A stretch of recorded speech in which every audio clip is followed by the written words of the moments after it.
Would you like to know a lovely little stat about this weekend's Extreme Rules? Now, I'm sure it will change on SmackDown, but of course we have to do these videos before we get to Friday, Saturday, whatever you want to talk about.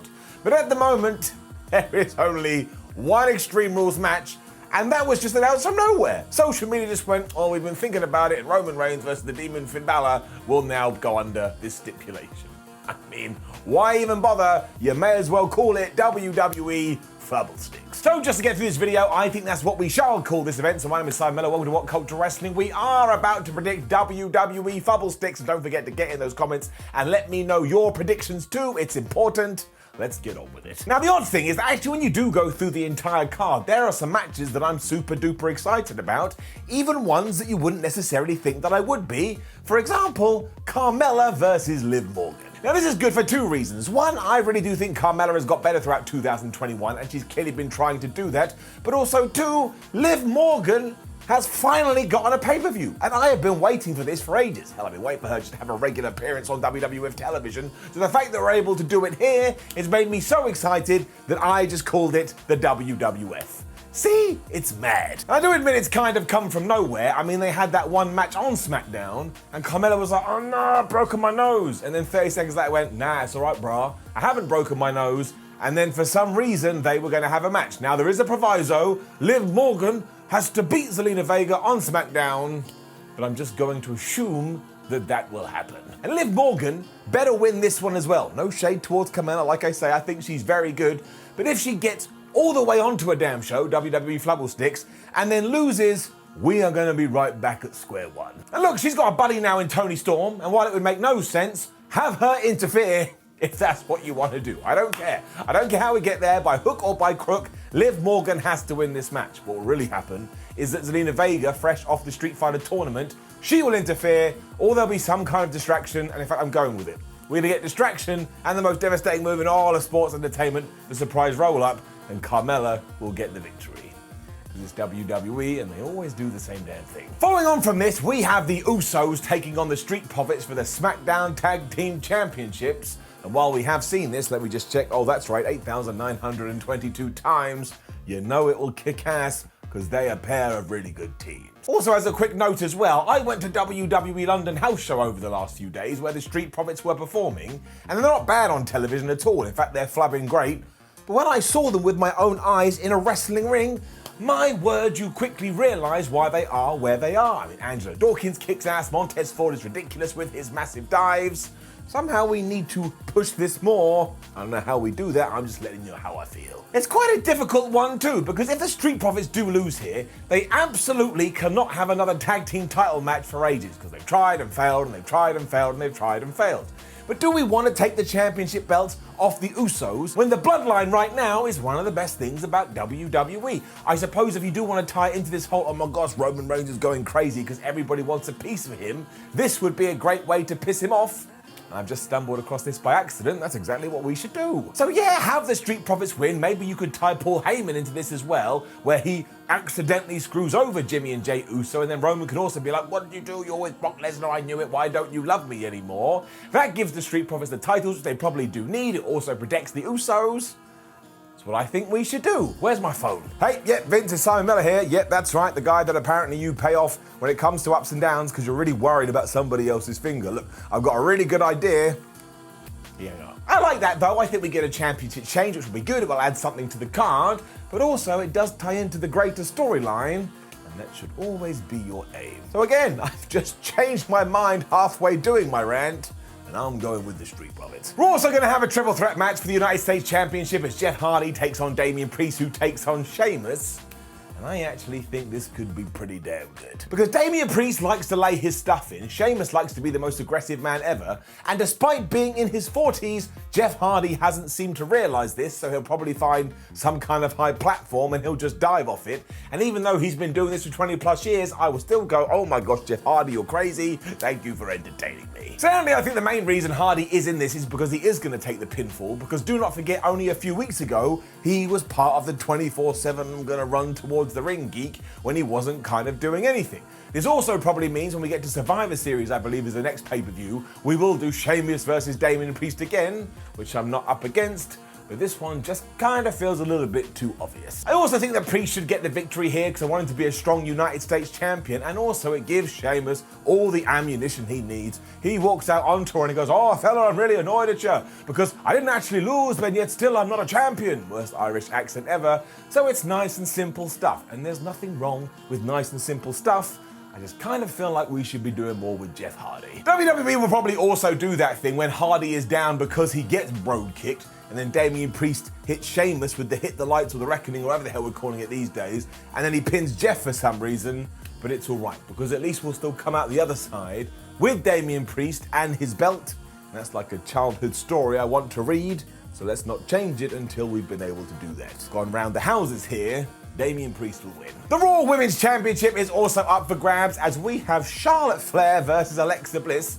And seriously, you know my thoughts if you watch Ups and Downs about this Alexa Bliss character, and sometimes it's okay, but sometimes I kind of lose focus. But in the last couple of weeks, they've been kicking some ass. Now sadly, I do have that feeling in my tum-tum where I'm like, well, there's no way Alexa is going to win this one, which always does take something away from the match. But I just cannot believe that WWE is going to take it off Charlotte at this point. She's only had it for a few months. So really the big thing I need to see is how much doll action there is going to be in this, because between you and I, as we're having this night private conversation, I just hope it's a really good wrestling match. Remind us how good Alexa Bliss is, and she is good. Charlotte always smashes it. Why can't this be the focal point? And then sure, if you want to get to Raw and you've got Charlie and Lily walking around going, "I can't believe it," or whatever the hell's going to go on, that's, well, kind of fine, but it's not really. But on the pay-per-view, just let them fight. You know how it will end too. We all know how it will end. Charlotte will go to rip the head off Lily. This will distract Alexa Bliss, and then she'll get hit with a natural selection, or she'll be put in the figure eight, or she'll be hit with a big boot, and Charlotte will just pin her and then walk off going, "Ha ha ha ha ha, I destroyed your doll." And I'll just be like, "But I don't care about the doll," which is why I'm struggling to emotionally invest. It is interesting though, because surely if Charlotte does win, it means at Survivor Series, we do Becky Lynch versus Charlotte Flair. And come on now, that's always really, really good. And speaking of Becky Lynch, she is also on this show, and apparently she's about to become big time Bex, which actually made me laugh when I read it. And she is taking on Bianca Belair for that SmackDown Women's title. Now I kind of already know what's going to happen in this one, because again, I went to that house show over the last couple of days. They did Becky Lynch versus Bianca Belair, and if you don't know, when you are doing the house show matches, usually you're basically practicing for what you're going to do on the big stage. So I will just tell you this as a mini spoiler.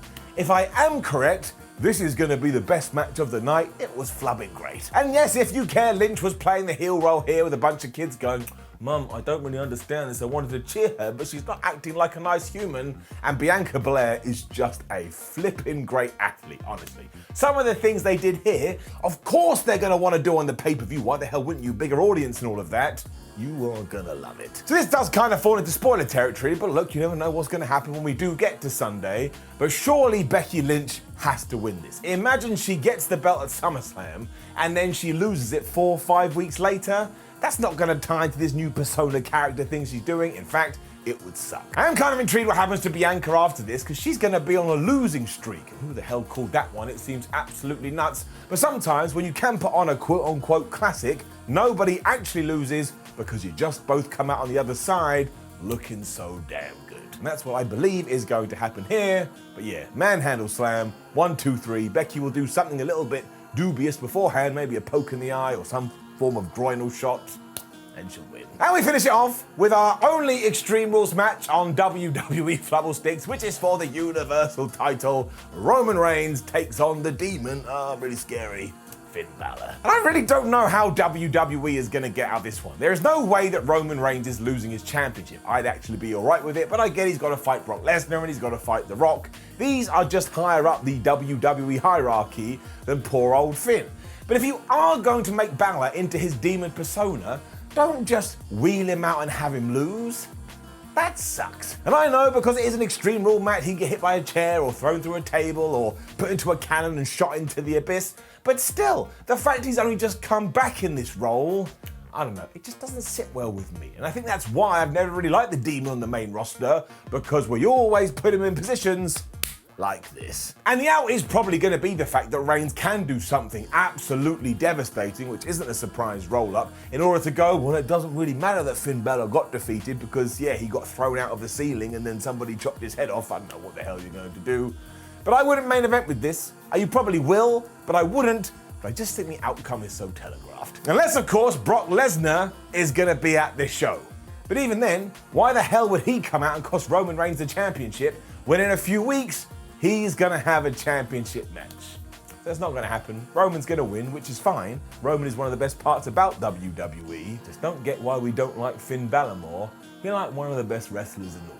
We'll probably have some other matches announced as well, like Shinsuke Nakamura versus Apollo Crews, and Shinsuke Nakamura will win that one. And we'll probably do something with Big E versus Bobby Lashley, although we didn't announce it on Raw, so maybe we won't. But what I will say is if Big E is in any kind of action, he will win. And if that doesn't happen, I'm going to go on the internet and I'm going to go furiously crazy at my keyboard. Then I press return, then I lay back, and all is better in the world. Lastly, too, I think there's an outside chance that we do a rematch between RK Bro and AJ Styles and Omos, but we can sum this one up in a nice little package. Of course, Randy Orton and Riddle will win that one. It's way too soon to change the titles back, but I wanted to get it out there into the universe. Now, like I always say, please do go down into those comments and run down the card. What do you think is going to happen? If you get every single one right, you should get in touch with me to win the Super Duper Mega Prize, which is absolutely nothing. I'm very sorry to disappoint you. Also, please do like the video, share the video, and subscribe. Head over to What Culture, where you can keep up to date with all the wrestling news. Come and wave your arms as in social media. And we got a bunch of other videos. Go watch every single one. That would be some kind of a feat. My name is Simon for What Culture. Thank you very much as always. Make sure you enjoy WWE Flubble Sticks, because why the hell not? It's a great time in professional wrestling, and I'll see you soon.